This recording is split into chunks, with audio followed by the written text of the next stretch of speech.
Hello, welcome to my channel. Today we're looking into the disappearance of Carlene Sessions Tengelsen. She was only 16 years old. She went missing June 21st, 1972 from Macon, Georgia.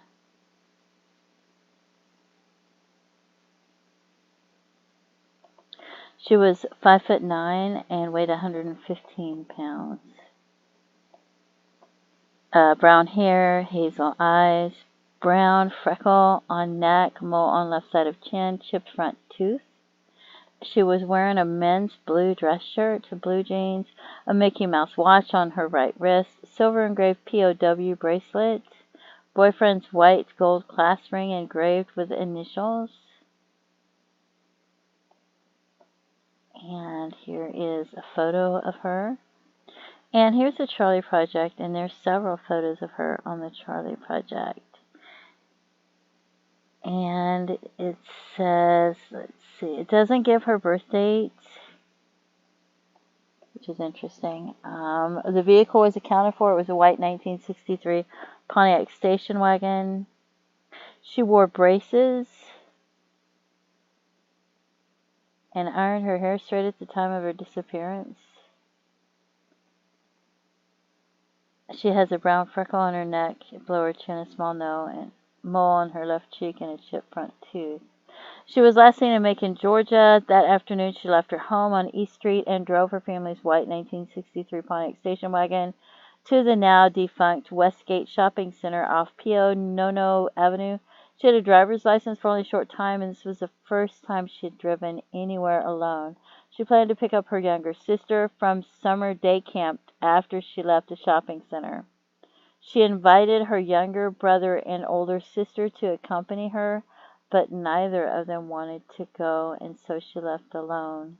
She saw some boys she knew at the shopping center and stopped at her boyfriend's workplace behind the shopping center and left a note on his car telling him she'd see him that night. She never returned home. She has never been heard from again. Her mother realized she was missing when her younger sister called to say she hadn't been picked up from camp. Her mother notified the police, but they refused to begin a search until 24 hours had passed. The Pontiac was found at the shopping center at 1:45 a.m. the next day, parked in front of a Krispy Kreme donut shop. The windows were rolled down and the doors were unlocked, and her loved ones don't believe she would have left the vehicle in this condition. There was no sign of her. Her sister believes the car was parked at that location only a short time before it was found. Her father was in Florida on business at the time. He traveled frequently as part of his job. Almost a year after she disappeared, her family moved to North Carolina. Oh, wow. They left a phone behind at their Macon home, hooked up to a search hotline number, and asked the new owners to answer it in case Carlene called. She never did, although the new owners kept the phone in service for 2 years. In 1977, Carlene's parents returned to Macon and settled into a residence about 4 miles from their old one. Her younger sister also returned to Macon as an adult. Carlene's father is deceased and her mother died in 2016, but her sister is still alive and in the Macon area. Carlene was a rising junior at Southwest High School in 1972, and her hobbies included drawing, dancing, and playing the clarinet and violin. Her case remains unsolved.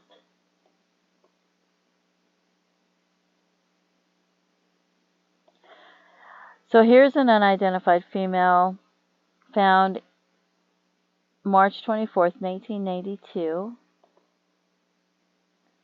Here's an image of what this person might have looked like. I don't know if that could be her or not.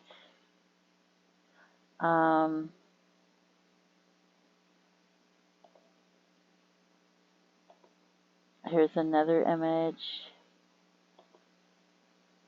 so that you can see. Whoops.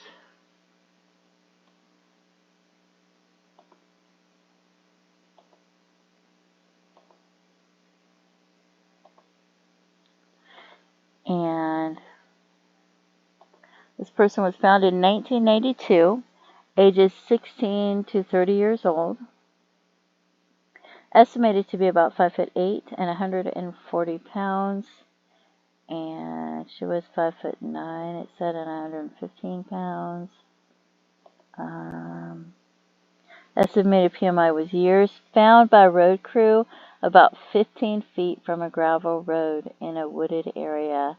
Partial skeleton parts only. Size 6 women's panties. Size 6 sterling silver mother's ring containing blue, pink, and red clear stones.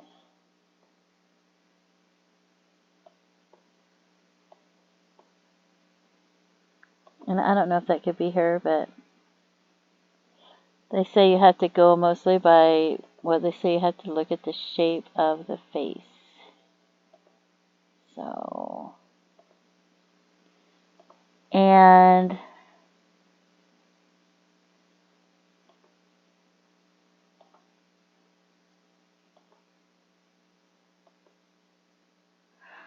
okay. And then we have this one. She was found in Georgia. I don't know how to pronounce that location. She was found in 1973. It says ages 18 to 40 and cannot estimate height or weight. Doesn't give an estimated PMI. Skeletal remains found on Lester Mill Road near Hampton exit off I-75 in Henry County, Georgia. Not recognizable, partial skeletons only. They don't have the hair color or eye color, even though they did like a rendition, an artist rendition. But like I said, you're supposed to, they say, go by the shape of the face.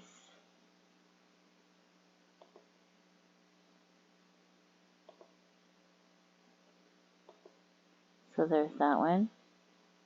And then we have unidentified female found November 12, 1979 in Atlanta, Georgia. It says 18 to 40 years old, and she was only 16. Estimated PMI is years. Found at a MARTA construction site. Skull and mandible, but mandible does not fit the skull. The upper skull appears to be from a young white female, and it doesn't give the age, so I don't know if that means it's a teenager or a child. Severely weathered, may have been there for years. So I wondered if one of those could be her, or if that belongs to when the mother and child went missing. Okay, this one, they're not sure if it's a male or a female, found in Forsyth County, 1981, ages 20 to 90 years old, and she was 16, so. Circumstances of the death are unclear. Additional information is forthcoming. Brown leather work boots on the body. And I know she was wearing men's clothing. And I wonder if somebody would have found the remains and saw that she was wearing red men's clothing nearby, if they would think. If all the bones weren't there. Whoops. And then we have this one found in Marin County, ages 15 to 25. Found in 1973. Estimated year of death to be 1970 to 73. I'm sorry, age 15 to 25. 5'8" to 6 foot tall, female, white, Caucasian. Skeletal remains believed to be a female in her late teens, young adult, were found by hikers on Mount Tamalpais. I don't know how to pronounce it, Tamalpais. So I don't know if that could be her. I'm not sure how far away that is. I didn't pull a map up this time. But oh, I'm sorry, that's really far away. That's in California. But I did leave it in, even though it was all the way in California. I do know that's really far away. That's way across the country. But I chose to left it in anyway, because when I did a search, it came up. And I'd rather have too many in there than too few. And then we have another one in Nevada. And found in 1974, but only estimated PMI was only months. Ages 16 to 25. 5'8" to 120 pounds. Found in the desert. Red auburn hair. Unknown eye color. Clothing was burned too badly to be identified. So those are the unidentified people that I found. And this is a picture of Carlene Sessions Tengelsen. If you have any information about her, about what might have happened to her, I feel, I always think, maybe somebody's been talking, maybe something happened, maybe somebody got drunk and they told somebody, maybe later they said they were just drunk and made it up and you didn't know whether to believe them. Maybe you've heard stories. It's been since 1972. Maybe you told somebody years ago the information that you have, but you feel like it's gone through investigator after investigator, and you're not sure if they still have that information. Maybe you didn't feel that the information was relevant back then. Maybe you were afraid to come forward with information that you have.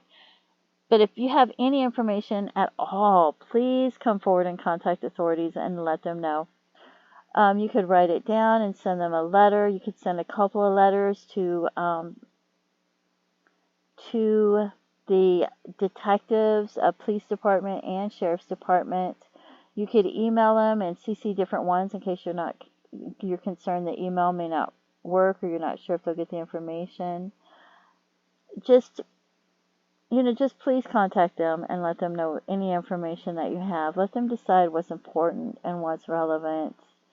And don't forget to pray for her, her family, her loved ones, and feel free to leave comments. And have a blessed day. Bye-bye.